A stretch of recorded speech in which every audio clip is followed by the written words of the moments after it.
అందరికీ నమస్తే. ఈరోజు నేను మామిడి పండుతో కీర్ చేసి చూపించబోతున్నాను. ఈ కీర్ అయితే చాలా బాగుంది, మామిడి పండు ఫ్లేవర్తో. దీన్ని మీరు తప్పకుండా ట్రై చేయండి.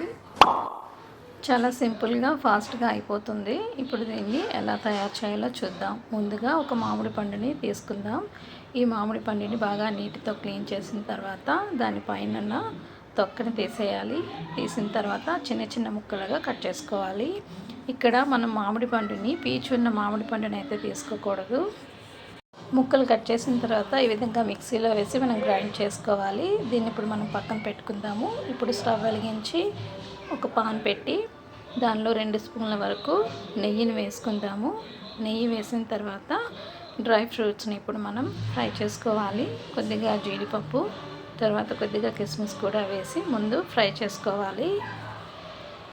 ఈ జీడిపప్పు కిస్మిస్ ఫ్రై అయిన తర్వాత వీటిని తీసి పక్కన పెట్టుకుందాము. తర్వాత ఇదే పాన్లో పావు కప్పు కన్నా తక్కువ రోస్టెడ్ సేమియా అయితే వేసుకున్నాను. ఆల్రెడీ రోస్ట్ చేసిన సేమియానే నేను ఎందుకంటే వేసుకున్నాను.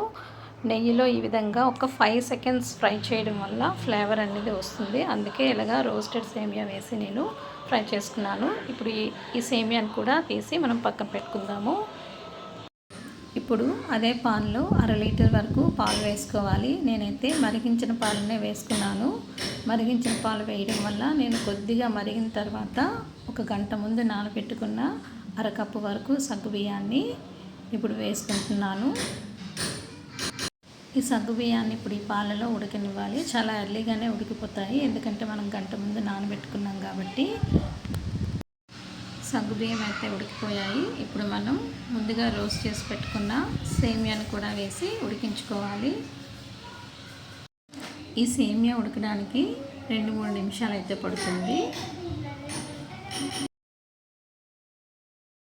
ఇక్కడ సేమియా అయితే ఉడికిపోయింది. ఇప్పుడు కొద్దిగా కుంకుమ పువ్వు వేసుకుందాం. ఈ కుంకుమ పువ్వు ఉంటే వేసుకోవచ్చు, లేకపోతే వేయకపోయినా పర్వాలేదు. చూస్తున్నారు కదా, మనం వేసిన సేమియా కూడా బాగా ఉడికిపోయి బాగా దగ్గరికి కూడా అయిపోయింది. ఇప్పుడు మనం స్వీట్ని అయితే యాడ్ చేసుకోవాలి. నేనైతే ఈ స్వీట్ కోసం 1 కప్పు వరకు షుగర్ని యాడ్ చేసుకున్నాను. మీకు ఇంకా ఎక్స్ట్రా షుగర్ కావాల్సి వస్తే మీరు వేసుకోవచ్చు. ఈ పంచదార ప్లేస్లో బెల్లం వేసుకున్నా పర్వాలేదు. ఇప్పుడు మనం వేసిన పంచదార కరిగేంత వరకు దీన్ని బాగా కుక్ చేసుకోవాలి. పంచదార అయితే కరిగిపోయింది. ఇంకా మనం స్టవ్ ఆఫ్ చేసుకోవడమే. స్టవ్ ఆఫ్ చేసే ముందు ఒక 1 స్పూన్ వరకు ఇలాచీ పౌడర్ కూడా వేసుకోవాలి. ఇలాచీ పౌడర్ వేసి మనం స్టవ్ని ఆఫ్ చేసుకుందాం. స్టవ్ ఆఫ్ చేసిన తర్వాత దీన్ని అయితే బాగా చల్లారనివ్వాలి. చల్లారిన తర్వాత ఒకవేళ ఇది కానీ గట్టిగా ఉన్నట్లయితే పాలను కొద్దిగా మరిగించి ఆ పాలని వేసుకోండి. చూస్తున్నారు కదా, దీని కన్సిస్టెన్సీ అనేది ఈ విధంగా ఉండేలా చూసుకోండి. ఇప్పుడైతే ఇది బాగా చల్లారిపోయింది. మనం ముందుగా రోస్ట్ చేసి పెట్టుకున్న డ్రై ఫ్రూట్స్ వేసి ఒకసారి కలుపుకుందాం. తర్వాత మీ దగ్గర కండెన్స్డ్ మిల్క్ కానీ ఉన్నట్టయితే ఒక 2-3 స్పూన్ల వరకు వేసుకోండి.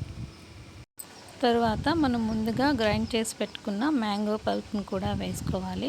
ఈ మ్యాంగో పల్ప్ వేసి బాగా దీనిలో మిక్స్ చేసుకోవాలి.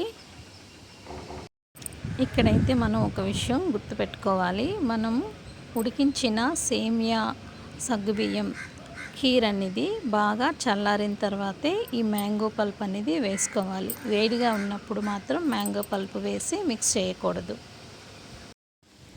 ఇంతే అండి, మ్యాంగో కీర్, మ్యాంగో పాయసం అయిపోయింది. ఇప్పుడు దీన్ని మీరు వేడిగా సర్వ్ చేసుకొని తిన్నా పర్వాలేదు, లేదంటే ఒక 2-3 గంటలు ఫ్రిడ్జ్లో పెట్టి తిన్నా కూడా పర్వాలేదు. చాలా బాగుంది. చాలా డిఫరెంట్గా టేస్ట్ అయితే చాలా బాగుంది. దీన్నైతే ఇప్పుడు మనం సర్వింగ్ బౌల్లోకి తీసుకుందాము. ఈ స్వీట్ అయితే మా అబ్బాయికి చాలా నచ్చింది. మీరు కూడా దీన్ని వెంటనే ట్రై చేయండి. ఈ వీడియో కనుక నచ్చితే నా ఛానల్ని సబ్స్క్రైబ్ చేసి, లైక్ చేసి, షేర్ చేసి ఫాలో అవ్వండి. కమెంట్ కూడా చేయండి. Thank you.